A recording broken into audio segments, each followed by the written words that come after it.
سلام دوستان، به جلسه دوم آموزش استوکیومتری خوش اومدید. اگه جلسه اول رو ندیدین لینکش میاد این بالا، اول برید اونو ببینید. و اگه از مطالب کانال خوشتون میاد لایک و سابسکرایب فراموش نشه. ما هر پنجشنبه ساعت 8 شب ویدیو داریم. استوکیومتری مبحث مولی حجمی. بریم ببینیم اصلا چرا به تبدیلات مولی حجمی نیاز داریم. تو جلسه قبل گفتیم مول یه بسته از اتم هاست که شامل 6.2 در 10 به توان 23 تا اتمه. مثال مول مثل شونه تخم مرغه. یه شونه تخم مرغ یه بسته تخم مرغه. یه مول هم یه بسته اتمه. یه شونه تخم مرغ 30 تا تخم مرغ داره. یه مول 6.2 در 10 به توان 23 تا اتم داره. جلسه قبل همه اینا رو بررسی کردیم. پس هر وقت میگیم مول داریم یه بیان از تعداد رو عنوان میکنیم. بعد گفتیم لزوم استفاده از مول چیه؟ چون واکنش‌ها بر اساس تعداد موازنه شدن، باید از یه واحد که بر اساس تعداد استفاده کنیم تا بتونیم از واکنش‌های موازنه شده استفاده کنیم و سوالات استوکیومتری رو حل کنیم. تو جلسه قبل گفتیم برای اینکه جرم رو به مول تبدیل کنیم از جرم هر بسته از اتم ها یا همون جرم مولی استفاده میکنیم. اما راجع به گازها بحث متفاوته، چون وزن کردن گازها کار خیلی ساده ای نیست. به خاطر همین اکثرا وقتی راجع به گازها حرف میزنیم راجع به حجمشون حرف میزنیم. در واقع برای گازها ما راحت تریم حجمشون رو اندازه بگیریم، نه وزنشون.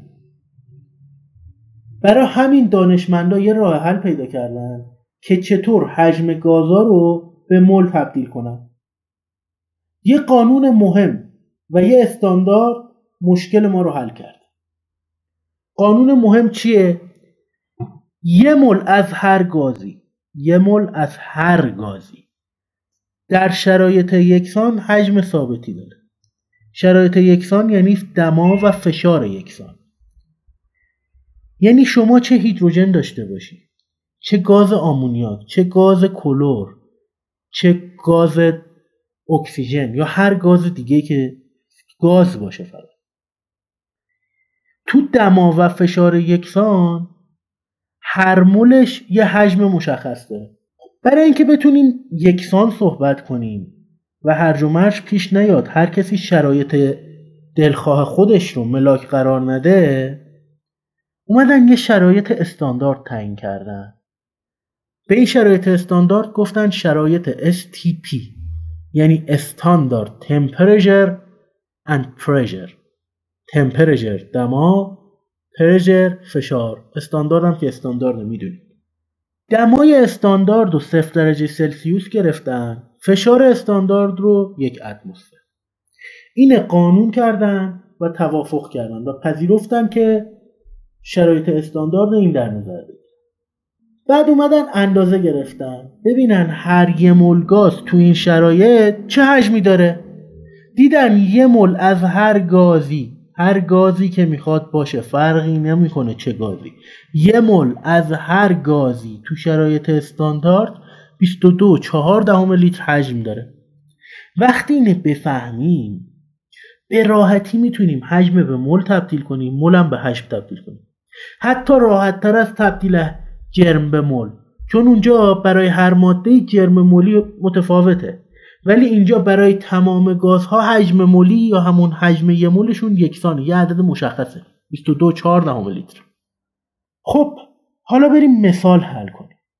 فرض کنید از شما بپرسن 44.8 لیتر گاز اکسیژن تو شرایط STP چند مول اکسیژن.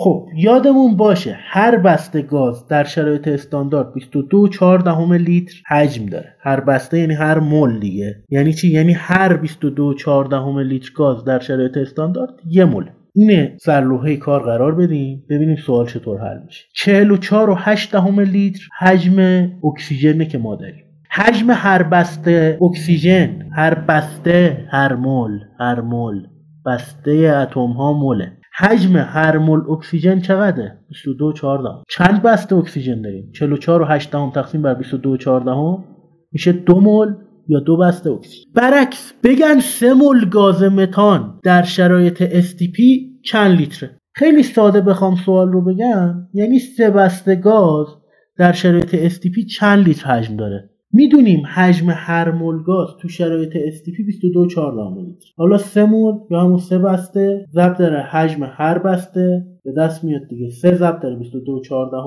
میشه حجم 3 مول گاز متان در شرایط SDP. حالا با چیزایی که یاد گرفتیم میخوایم بریم تمرین دوره صفحه 83 کتاب درسی دهم رو حل کنیم که یک تمرین در واقع تلفیقی مولی حجمی و مولی جرمی. سوال چی میگه؟ سوال میگه معادله موازنه شده واکنش تولید آمونیاک به صورت زیر است. گاز نیتروژن به علاوه 3 مول گاز هیدروژن میدهد 2 مول گاز آمونیاک.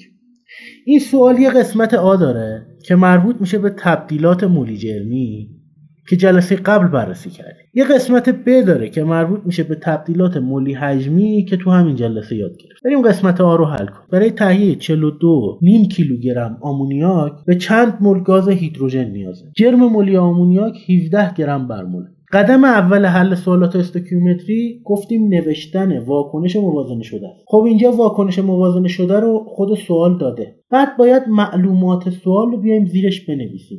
معلوم ما چیه؟ از سمت فراورده ها آمده به ما معلومات داده، گفته در نهایت برسیم به 42.5 کیلوگرم آمونیاک. اوکی. خب گام اول اینه که 42.5 کیلوگرم تبدیل بکنیم به گرم. پس 42.5 کیلوگرم تبدیل به گرم میکنیم میشه 42500 گرم آمونیاک. یعنی فراورده ما 42500 گرم آمونیاک. گام دوم چیه؟ وقتی میخوام واکنش موازنه شده استفاده کنم باید برسم به مول دیگه.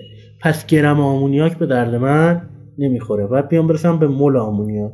پس 42500 گرم تقسیم بر جرم هر بسته آمونیاک. هر یه مول آمونیاک 17 گرم بر موله. هر بسته آمونیاک 17 گرم جرم داره.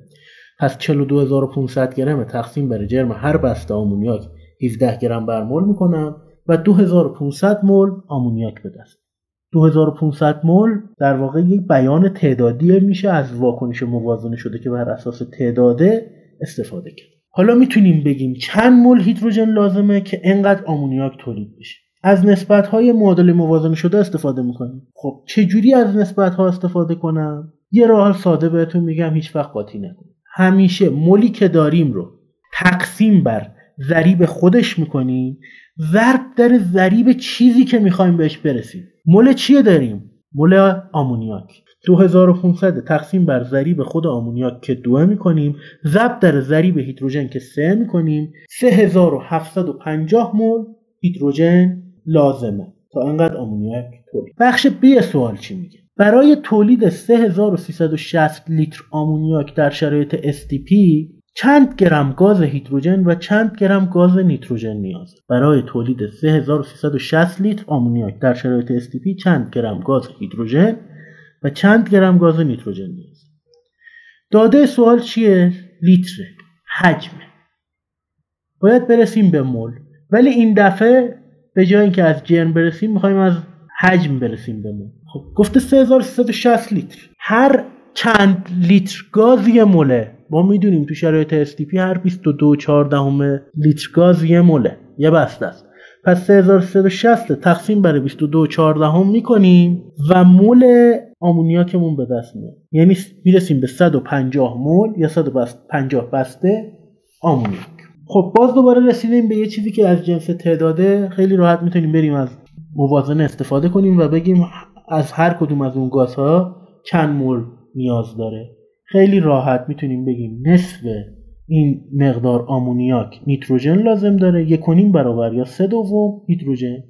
همونی که قبلا گفتم. ضریب معلوم ما، ضریب چیزی که داریم و میخوایم ازش برسیم به مجهولاتمون 2 و ضریب هر کدومش مشخصه. پس میشه 1/2 ضرب در مول آمونیاک که داریم، 3/2 ضرب در مول آمونیاک که داریم و جفتش به دست میاد 75 مول نیتروژن لازمه، 225 مول هیدروژن. ولی گفته بگین چند گرم از اینا، نه مول. دیگه مشخصه دیگه. گفتیم 75 بسته نیتروژن میخوایم، 225 بسته هیدروژن. وزن هر بسته هم میدونیم چقدره، البته تو سوال نداده ولی خب بدونید وزن هر مول گاز هیدروژن 1 گرم بر موله و وزن هر مول گاز نیتروژن 28 گرم بر موله. ضرب که بکنیم میرسیم به اینجا که 2100 گرم نیتروژن نیازه، 225 گرم هیدروژن. حالا ازتون میخوام تو کامنت ها به این سوال من جواب بدید. برای تولید 3360 لیتر آمونیاک به چند لیتر گاز هیدروژن و چند لیتر گاز نیتروژن نیازه؟ خیلی ممنونم که تا انتهای ویدیو همراه ما بودید. لایک و سابسکرایب فراموش نشه. برای حمایت از کانال همین 2 کارو بکنید کافیه. تو شبکه‌های اجتماعی با ما در ارتباط باشید. تا ویدیوی بعدی، خدا نگهدار.